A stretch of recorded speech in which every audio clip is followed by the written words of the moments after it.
Hey everybody, how's it going? I thought that since we're all in a big quarantine with this coronavirus thing, that I would do a series of daily, hopefully I do these daily, one take videos on different woodworking tasks that I'm doing that day. So I know a lot of people are at home bored, and I thought it'd be a nice thing to kind of get some content out there. I usually try to do more polished videos of end projects, but I said, you know what? Let's just try to get you guys something to do and watch at home and maybe teach you some things. So what I'm working on today is a groove for this jewelry box that I'm building. It's grooves in the bottom of a drawer that the bottom will sit into. So I thought I'd just show you in one take, start to finish, cutting this groove. So what I'm going to do first is set my marking gauges, and I have a couple. I really like this Japanese one, but most people don't probably have this, so I'll show you how to set up your regular that are a little more common with these circular cutting discs on it. But the first thing I'm going to need to do is I want my groove to be a 1/4 inch, because I'm using 1/2 inch stock for my bottom, and I will cut a 1/4 inch rabbet, and that 1/4 inch rabbet will slide into that 1/4 inch groove. Now it's called the groove because it's running lengthwise with the wood. If it was perpendicular or cross grain, we'd call that a dado, but the process is pretty much the same. Now with these, since they're dovetails and through dovetails, you don't want your groove going all the way through. So you can use a router and stop it. It's hard to use a table saw to cut a groove, and it's hard to use a plow plane to cut a groove if you have stopped grooves. So I'm going to show you how to just basically do it the old-fashioned slow way with just a chisel. First thing I need to do is I'm going to set my marking gauge. So this marking gauge here is for laying out mortises or grooves or dados. It has 2 cutting blades. Same with this one. I'm going to set them at a 1/4 inch apart, and then I can lock those together.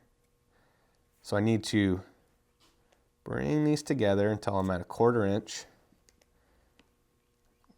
That actually looks, I'm going to come down here to the tips just to make sure.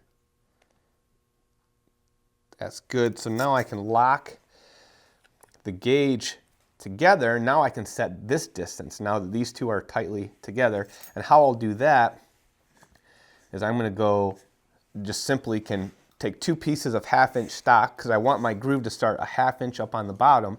So I'll just take 2 pieces of my 1/2 inch stock that I've used. I'll set the marking gauge on there, and I can use those to perfectly set that for me.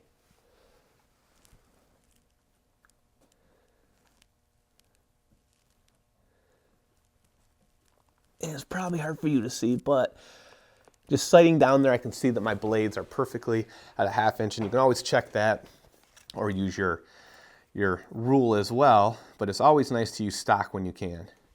But there I am at a 1/2 inch. The other thing you can do, now using this thing, these you can set independently of each other. Now Veritas does make a contraption where you can lock them into place, but what I can do here is I can have my first gauge drop down at 1/2 inch, and I can take my other gauge and manually with a rule set that to be a 1/4 inch from the first one, which is pretty much right there. All right, so I need to make sure that I'm going to put the groove on the bottom side. I obviously don't want the groove up at the top side. So this is the bottom. I'm going to put my groove there, and I'm also going to come in a 1/4 of an inch from the end, because it'll be recessed into those end boards as well. So I'm going to put a little mark here on that side, and a little mark here on this side. And I always use a marking knife when I can. This isn't very crucial. This all be hidden here, but just kind of get into the habit of using a marking knife rather than a pencil. So I know that's where I need to stop these. So here with this Japanese one, you see you hold it kind of between your 2 fingers like that with your thumb on top, and you get really, really nice even pressure to cut that groove.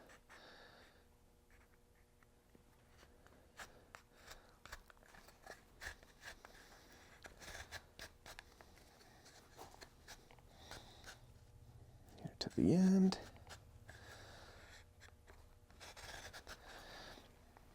And then hopefully you can see in the raking light the groove there. The same thing, I could just use these. Now with these, they're not directly in line with each other like on this Japanese one, so you might just want to just simply do the first one. Cut your first line first, and then roll it over so that you're cutting your other line, rather than trying to do them at the same time. Because at the end, they'll be off. As you can see, you'd have to, do them independently anyway. So now what I'm going to do is chop this out with a chisel. Now another thing you can do, I have these Japanese chisels, and they, unfortunately, being a metric system, they're never it's hard to find anything over there that's imperial, like 1/2 inch. So I usually don't set my chisel like what you would want to if you had an American set of chisels. You could actually just set your marking gauge to that, and then you cut your groove perfectly to your chisel. So I'm going to go ahead and try to put this on this side so you guys can see a little bit better. I like to use a hold fast or something to keep it nice and secure. And I'm just going to go through and start chopping down. I guess the one thing I should do first is mark the depth of this. Well, actually I can't because it's not a through groove. So we're just going to have to start sneaking up on it and check it as we go. So I'm going to use my chisel. I'm not going to go out here to the dovetail yet. I'm going to start right in the middle. And I have this Japanese chisels and a Japanese mallet, which they use metal on wood, but they have these rings here at the end of the chisel to protect it. And I kind of really like these Japanese chisels because there's instant energy transfer to your chisel and to the wood. When you use wood mallet or a rubber mallet, you lose some of that energy. And when I'm chopping and using these chisels, I feel so much more drive and loss of energy. It's not a big deal, but I definitely really like these. So I'm just going to walk it along.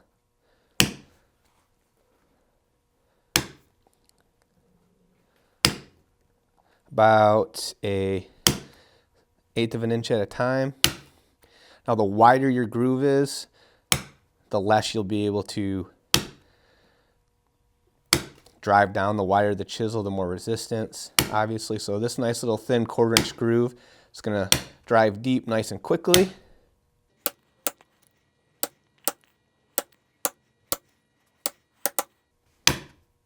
And I kind of hold my chisels like a pencil almost. I get way more accuracy placing the chisel where it needs to be rather than holding it up here. See how much it like shakes being that far out there? It makes it much more difficult. I don't know if that's just me, too much coffee, or what, but I always hold it almost like a pencil.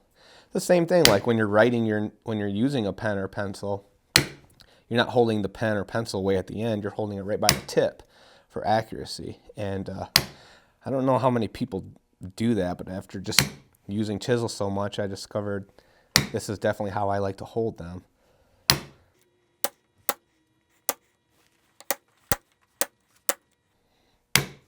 And the bevel of my chisel is going towards the direction I'm going, because the chisel is going to push back into this area that's already cut, allowing it to pretty much break that wood. So you don't want to try going this direction. You want to go with the bevel of your chisel in the direction of travel.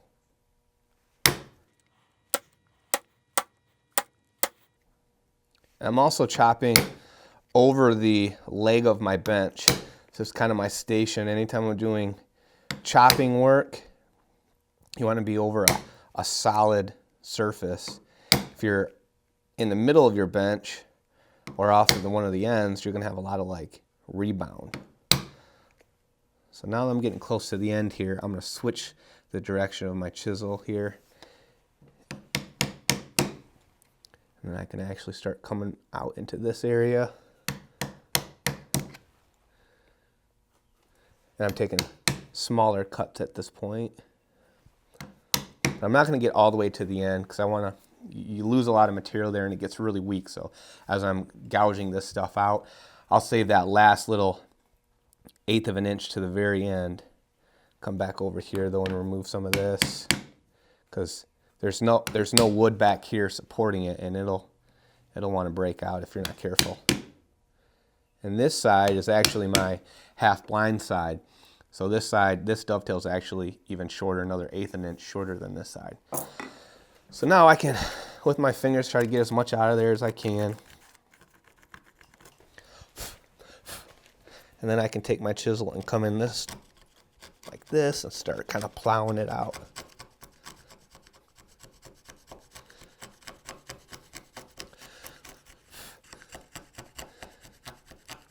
Be real careful once you get down this end.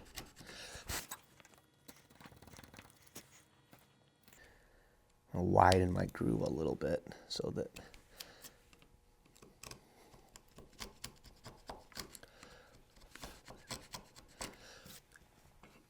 I think what I'll do right now is take a wider chisel, and since my chisel is a little bit narrower than what the groove needs to be, I can take this wider chisel now, and I'm going to pare down. I'm going to go right into my line, since there's only a little bit of that line left. I'm going to pare down.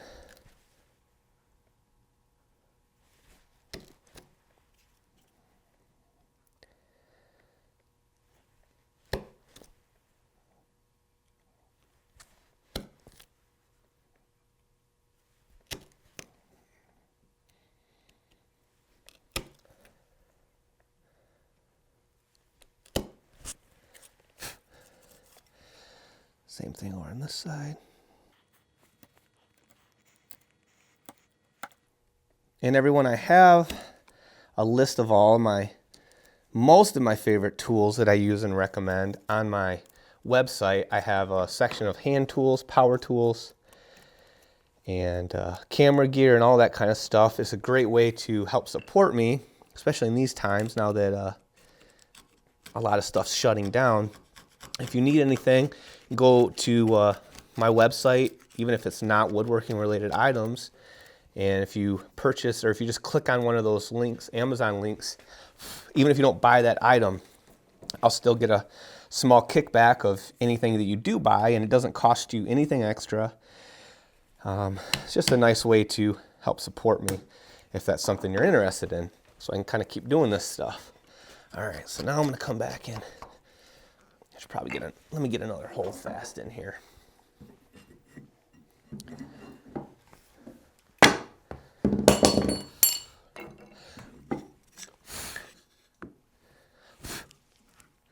How long are we? 14. Wow.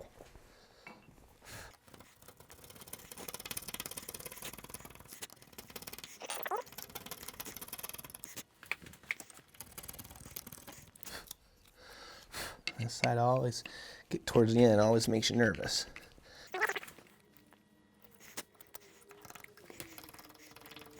And you can actually control how, by pushing like that, that's way more risky. But if you take your mallet and small little taps, it'll prevent you from going too far and blowing something out. All right, let's see. We gotta go 1/4 inch. We are about 8, so do one more of those. We'll probably just fast forward pretty quickly through most of this.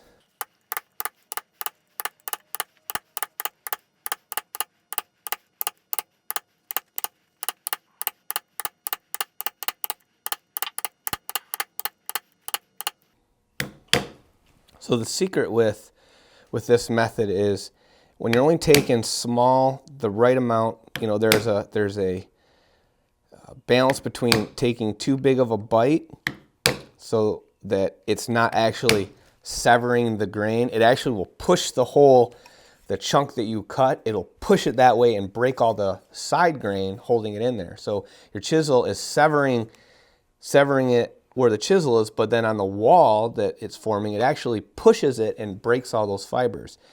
Now, if you take too small of a cut, you're just going too slow. So it's right about between a 1/16 and an 1/8 of an inch. It will push that chunk and break it so that it pops out really easily.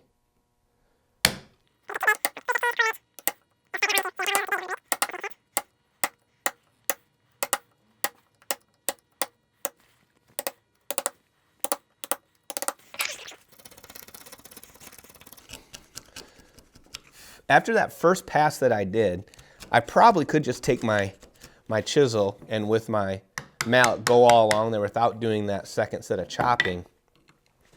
And I've done that before. Once you kind of establish that first groove, it works pretty good. All right, let's see what we're looking at. Like, getting real close. I'll be able to come in with my router plane now.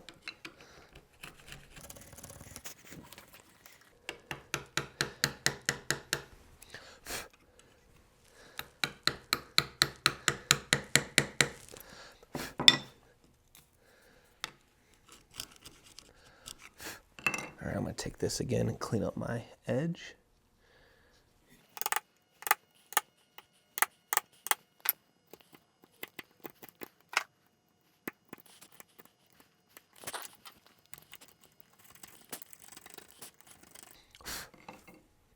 All right, now I'm probably close enough that I can use a router plane to finish off. Router planes really don't like taking a lot of material at once. So you basically got to wait till in your last like 32nd of an inch or so for them to want to work. So what I'm going to do now, I'm actually going to put this piece, I could have done this probably right from the get-go, in these dogs here. Or you can clamp it sideways in a vise. I could do down there. If you haven't seen this bench before, I have plans on it on my website as well. It's a work holding machine. So if you're looking for a good workbench, this is awesome. So I'm just going to be holding this just enough so I'm not damaging these dovetails or anything like that. Bring this in here. First thing I'm going to do is I'm just going to set it to, this is a router plane I made. I have one too, but before I could afford one, I just made one. And there's plans online for basically this one that I found plans for. So I'm just going to go through and start cleaning up the unevenness of it. Be real careful down there. I'll come back to that. And because there's all those chops that I made, all this stuff comes out real easy.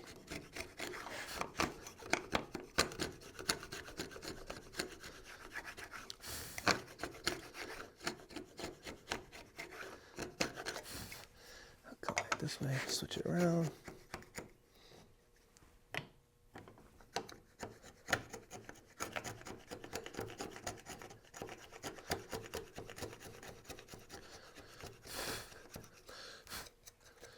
Getting real careful at the end here.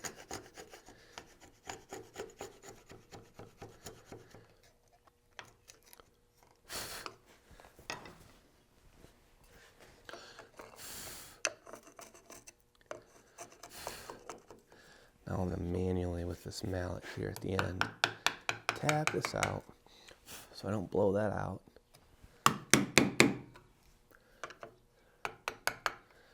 Same thing over here.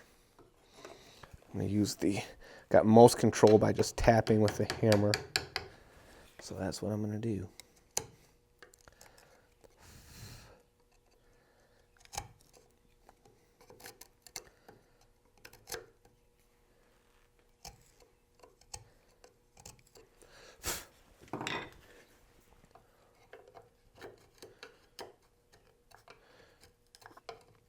Now after I do the first one and get my router plane set to the proper depth, I'll just leave it set and wait till I get all the way down to that. I'm going to check, let's see. I got just a little more to go.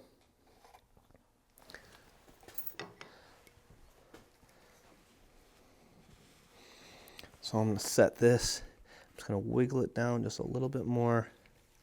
Do one final pass.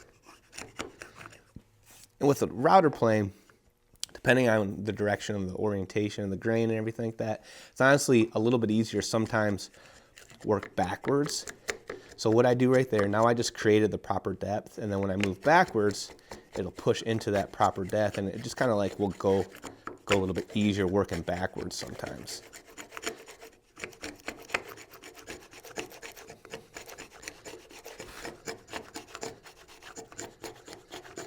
It kind of gives it that chip a place to break free.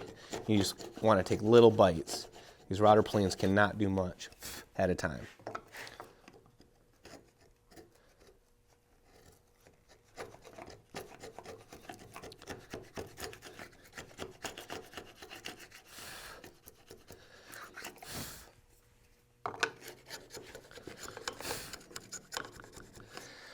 Those ends make me nervous, gotta be careful.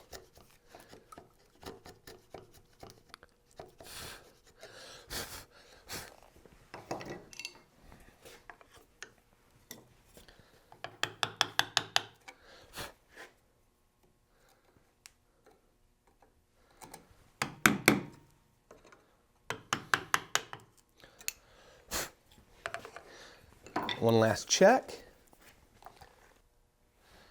Okay, and here we are. We have it perfectly at 1/4 of an inch. Nice groove. Well, everyone, let me know what you think about this video, this type of video. If you're interested in seeing me do these, do a bunch of these while I'm out here in the shop and you guys are at home. Everybody's kind of stuck inside during this quarantine that we got going on in this country. I hope you like this. Hopefully, maybe you learned something. Leave me comments down below. Let me know what else you'd like to see me do. I plan on doing some setting up a hand plane, all sorts of stuff. So thanks so much, everyone. I really appreciate everything you've done for me and the continued support. So we'll see you in the next one. Take care.